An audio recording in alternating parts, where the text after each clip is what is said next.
computers are able to understand only machine language. Now whatever the input I'm going to provide, that must be converted into machine language. These functions are used to read or write or output only one character at a time. Suppose if I want to use string function in my program, then I must able to use string.h.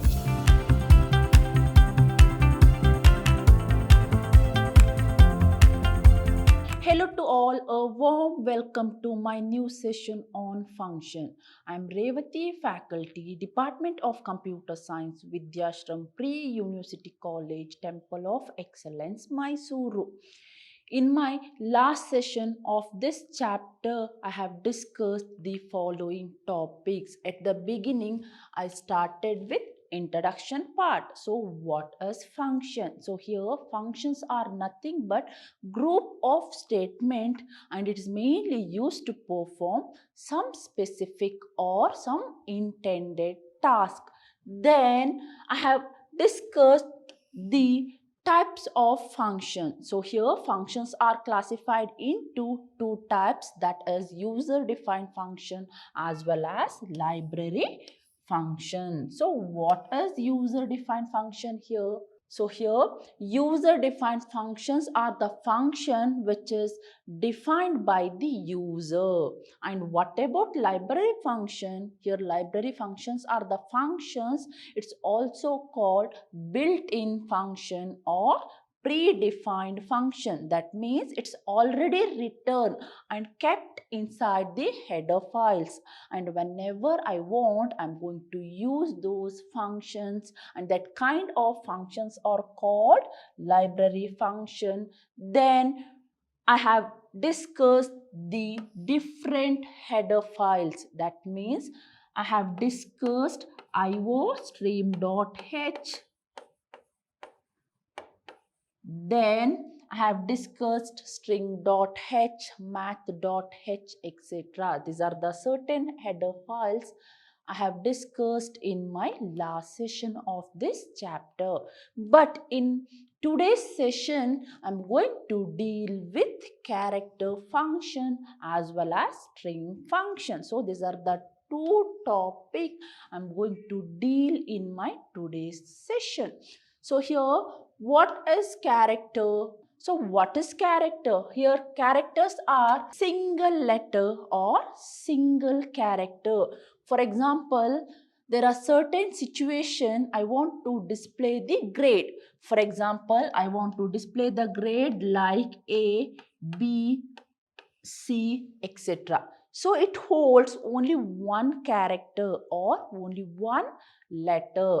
So a character is any single letter or any single character, and that is enclosed within single quote. For example, if I write any character within this single quote, and it is called character or it's called letter. Some functions accepts a character as argument. That means in many built-in function, they are going to accept character as the argument.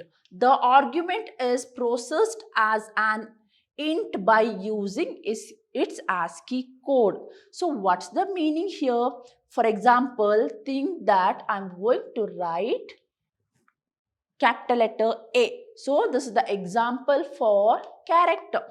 Now, how this A is processed? So here the argument is processed as integer by its ASCII code. So here I'm going to use capital letter A. Now, how it is processed? So it's going to convert it into its ASCII code. For example, what is the ASCII code for this capital letter A? That is 65. Now this ASCII code is converted into integer. So the argument is processed as an integer by using its ASCII code. If I consider computers are able to understand only machine language, now whatever the input I'm going to provide, that must be converted into machine language. For that, we are going to have many computer codes. In that, we are having ASCII code for each letter, each symbol, each digit. It's going to provide the ASCII code. And if I consider small letter A, then what's the ASCII code for this small letter A? That is nothing but 97. To use these functions, the header file ctype.h must be used. That means if I want to include character functions in my program, then I want to include ctype. That is nothing but character type.h. So h is nothing but header file. So here which header file I am going to use? That is ctype .h header file I'm going to use in my program. Moving further, any character enclosed within single quote is called a single character. So whatever the character I'm going to write within the single quote, and it is called single character constant, or it is called simply a character constant. For example, if I write Z, then this is called single character constant. That means the value it remains as it is and it is single character. For that reason, it is called single character constant.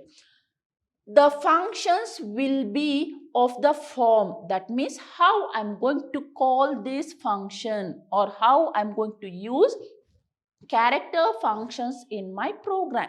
So here at the beginning, I'm going to have the data type, that is integer, and I'm going to have the function name. Along with that, I'm going to have the character. So here it is of type integer and it is nothing but the argument list.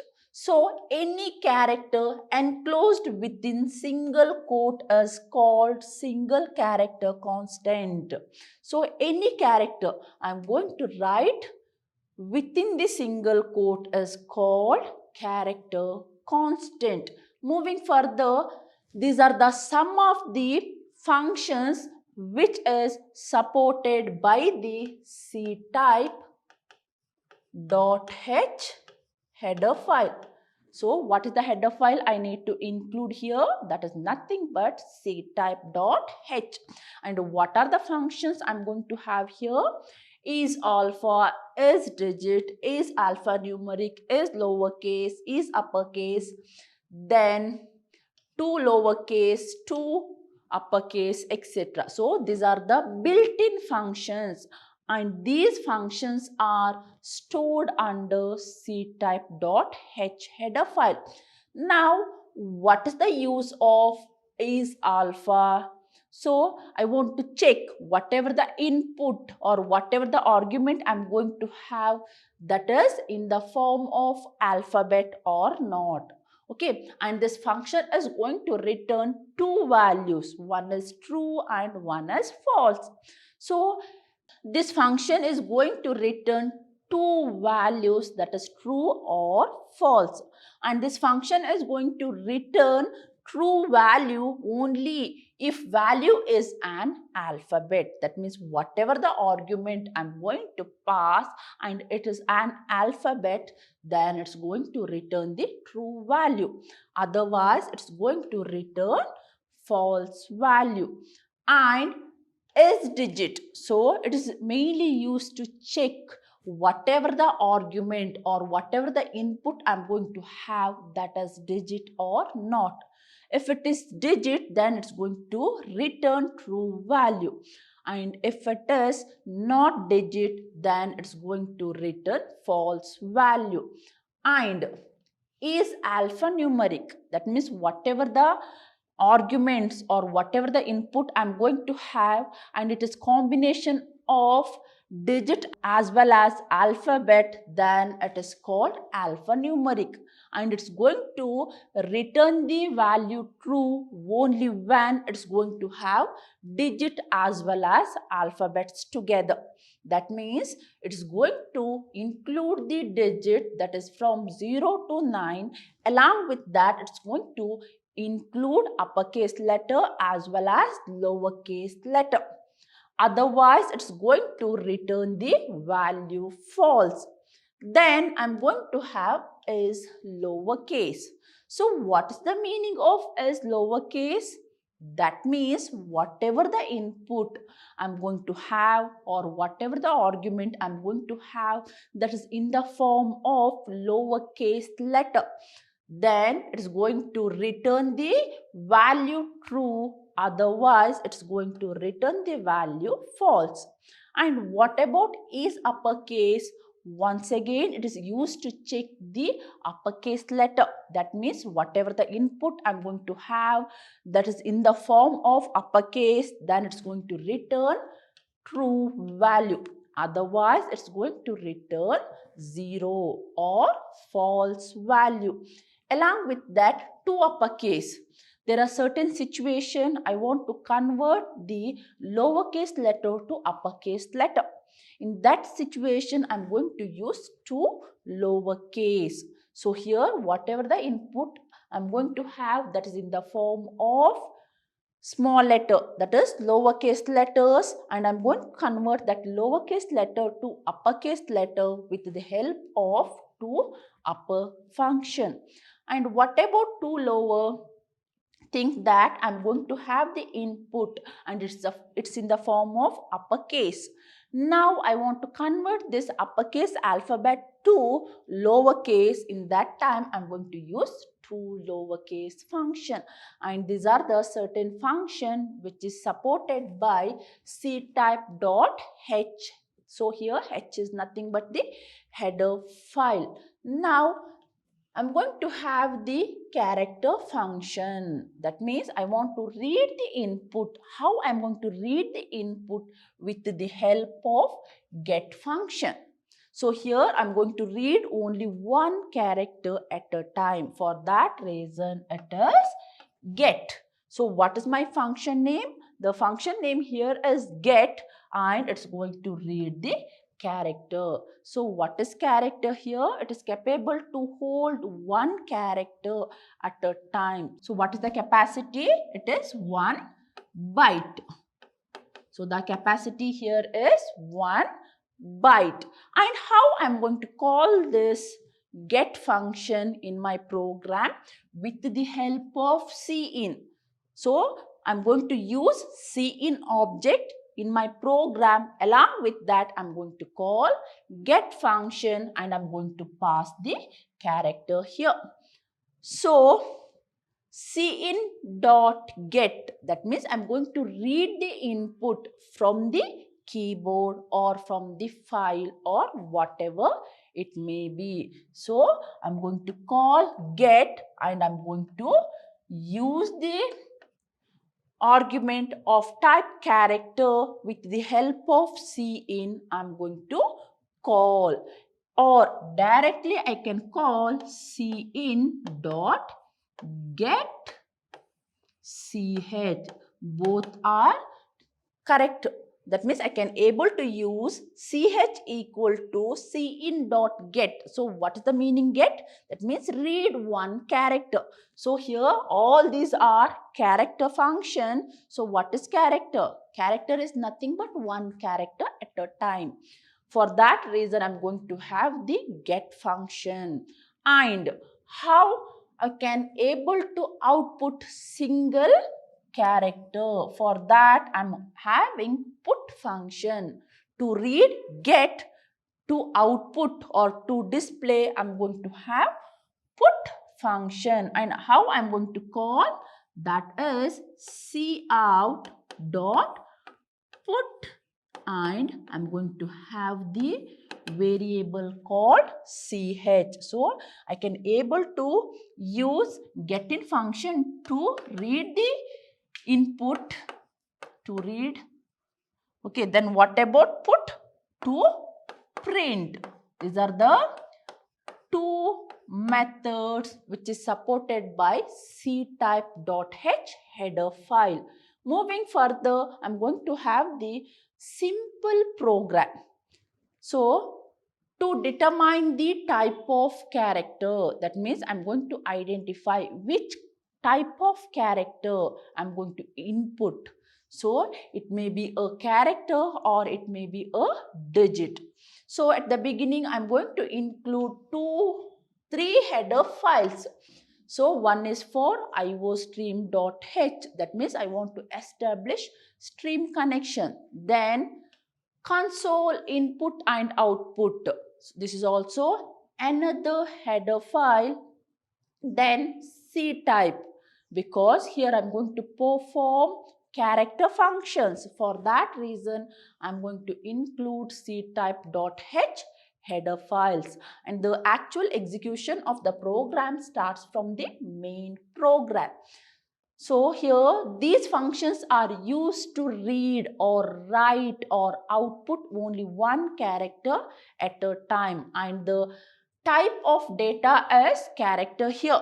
Then I'm going to give the message to the user that user can able to input a character. To read that, I'm going to use the function called get. To read the character from the keyboard, I'm going to use the function called get. Now, here I'm going to write the condition. So, CH greater than or equal to uppercase A and uppercase Z, or CH greater than or equal to small letter A and CH less than or equal to small letter Z. That means I'm going to check whatever the input I'm going to read, that is in between 65 to 90 or 97 to 122. So here, whatever the character I'm going to enter, that is converted into ASCII, and that ASCII value is converted into its equivalent integer, and whatever the input I'm going to provide, that must be compared. So here, this program is mainly used to check the given input is numerical, that is digit or alphabet. So this is the condition mainly used to check whether the input is alphabet. If this condition is true, then display it is an alphabet. Else, that means if this condition is false, once again I am going to check. That means whatever the input I am going to read, that remains between 0 to 9, then it is digit. For example, for 0, it is 40. So, up to 49. That means whatever the input I'm going to enter and the ASCII value remains between 40 to 49, then it is digit. Otherwise, it is a special character. So, this is the way I can able to use get function in my program. Then I'm going to have string function. So, what is string?